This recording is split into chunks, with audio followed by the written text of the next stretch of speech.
भगवान महावीर स्वामी ने अपने जीवन भर की साधना के चरम को जब प्राप्त किया तो उसकी फलश्रुति में समव शरण लग करके तैयार हो गया। समव शरण लग गया, 12 सभाएं लग गईं।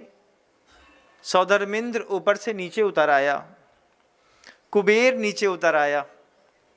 समव शरण लग के तैयार, प्रभु बीच पर बैठे हैं और बीच में बैठे बैठे प्रभु बोलना तो चाह रहे हैं लेकिन बोल नहीं रहे हैं। बार बार चिंतन करने पर भी कुछ किसी को समझ में नहीं आया। जनता 12 सभाओं में ठसाठस भरी थी। त्रियंश बैठे थे अपनी जगह, आरिका अपनी जगह, केवल ज्ञानी अपनी जगह, शावक अपनी जगह, अविरत सम्यक दृष्टि बिल्कुल अपनी जगह, भूत व्यंतर जाति के देव भी प्रभु के चरणों में 12 सभाओं में शांति के साथ बैठे थे। वे भी कुछ नहीं बोल रहे। सारे लोग हाथ जोड़ करके बिल्कुल टकटकी लगा करके बस प्रभु की उस मोहनी मुद्रा को देख करके ही अपने आप में बहुत खुश थे। उन्होंने सोचा भी नहीं था कि समव शरण में देशना भी मिलती है। उनको तो बस ये पता था कि इतना बड़ा समव शरण, और इस समव शरण में बीच में विद्यमान भगवान वर्धमान स्वामी, इनको हम देखते रहे, इतने में ही हमारा पूरा जीवन खत्म हो जाए तो भी सहज और सरल होता है। लेकिन इसके अलावा भी जरूरी था एक सही संवाद प्रस्तुत करना। वर्धमान स्वामी चाह रहे थे कि एक संवाद प्रस्तुत कर दें, लेकिन शब्द बड़ा खतरनाक है।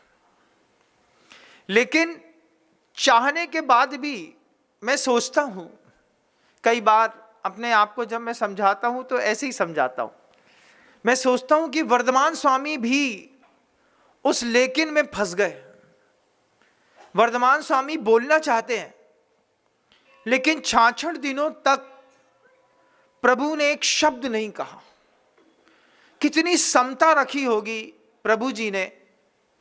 66 दिन तक बिना एक शब्द बोले वे अपने भावों को संतुलित बना करके बैठे रहे। बाद में सौधर्मिंद्र को अवधि ज्ञान के माध्यम से ये बात ज्ञात हुई कि प्रभु के पास सामर्थ्य है, केवल ज्ञान है। प्रभु जी के पास समव शरण में श्रोता के रूप में 12 सभाएं लगी हुई हैं। केवल ज्ञानी बैठे हैं, अवधि ज्ञानी बैठे हैं, उपसर्ग केवली बैठे हुए हैं, नीचे श्रावकों की कोटियां लगी हुई हैं, पंचम गुण स्थान व्रती बैठे हुए हैं, आरिकाएं बैठी हुई हैं, ब्रह्मचारिणियां बैठी हुई हैं। वहाँ पर अन्न मत को मानने वाले वे लोग भी बैठे हुए हैं जिन्होंने समव शरण में आकर के सम्यक दर्शन को पहली बार प्राप्त किया है। इंद्र सोचता रहा सब है, क्या नहीं है। तो बाद में इंद्र को समझ में आया, प्रभु ने बोला नहीं, लेकिन इंद्र समझ गए इस बात को कि जब तक माध्यम सुव्यवस्थित नहीं होता है तब तक तीर्थंकर भी क्यों ना हो, वो अपनी बात रखने के लिए असहाय रहते हैं। फिर सौधर्मिंद्र ने माध्यम की व्यवस्था करी। आप सबको दुनिया में ये सब चीजें एक बार सीख लेनी चाहिए। जब कभी भी किसी तीर्थंकर का समोषण लगाना हो या फिर घर में तीर्थंकर जैसे खुद को स्थापित करना हो, माध्यम की पवित्रता के बिना जीवन में कभी कोई अपने सौंदर्य और अपने चरम को प्राप्त नहीं कर पाया। सबसे ज्यादा जरूरी होता है माध्यम की पवित्रता स्थापित करना। छोटी सी बात थी, बस एक शिष्य आकर के वहां पर सही तरीके से प्रभु के अंतर मन को समझ पाता, प्रभु को देख पाता, लेकिन वो शिष्य भी मदांध था। वो शिष्य भी पता नहीं नाना प्रकार के विकल्पों में, हवन इत्यादि यज्ञों में फंसा हुआ था। वहां से निकाल करके सौधर्मेंद्र के माध्यम से गौतम स्वामी को खींचना, अग्निभूति वायुभूति को भी वहां से खींचना, कि जिन विकल्पों में फंसे हों उन विकल्पों से कुछ होने जाने वाला नहीं है, और जिन विकल्पों की ओर ध्यान नहीं है वहीं से जीवन के पूरे रास्ते निकल रहे हैं। सौधर्मेंद्र ने क्या गजब की संयोजना बनाई होगी। मैं आज भी सोचता हूं, जब गुरुदेव भी इस सृष्टि पर थे तो गुरुदेव भी कभी कुछ कहते नहीं थे, और उनकी संयोजना निरंतर बनाने के लिए कोई ना कोई एक आगे आता था, वो माध्यम बनता था। माध्यम की पवित्रता के बिना कभी किसी का उत्थान नहीं हुआ, कभी किसी संसार में शुभ कार्यों में किसी की प्रवृत्ति नहीं हुई। माध्यम की पवित्रता के बिना कभी भी किसी जिन मंदिर का भी निर्माण नहीं हुआ।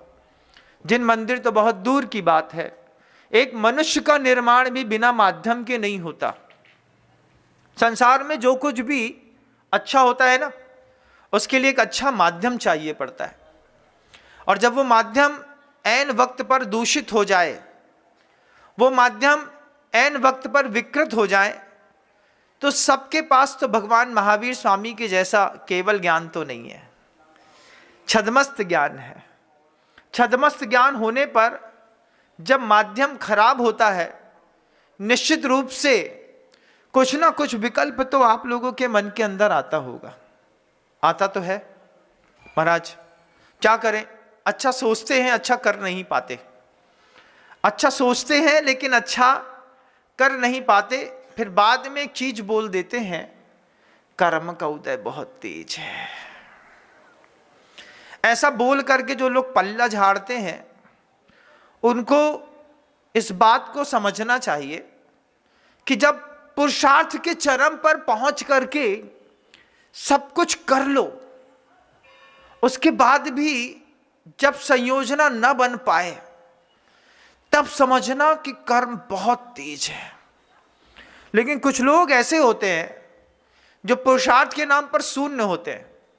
मैं देखता हूं बहुत सारे लोगों को जो घड़ी मिला करके मेरी सभा पे आते हैं और घड़ी देख करके चुपचाप सभा से वापस चले जाते हैं। मैं सोचता हूं ये माध्यम अच्छे नहीं है, इन माध्यमों को बदलना पड़ेगा। जब तक इन माध्यमों को नहीं बदलेंगे, जैसे गौतम स्वामी, मैं सोचता रहा तो सोचता ही रह गया कि भगवान महावीर स्वामी तो आहारचर्या के लिए कभी जीवन में उठे भी होंगे। गौतम स्वामी ऐसे स्वामी थे जिन्होंने अपने जीवन काल में कभी भी आहार ग्रहण नहीं किया, सिर्फ प्रभु की पूजा भक्ति में ही पूरा समय निकाल दिया। जय जिनेंद्र, अगर आपको मेरी वीडियो अच्छी लगती है तो प्लीज़ मेरे चैनल को लाइक करें, शेयर करें और सब्सक्राइब करें। Thank you.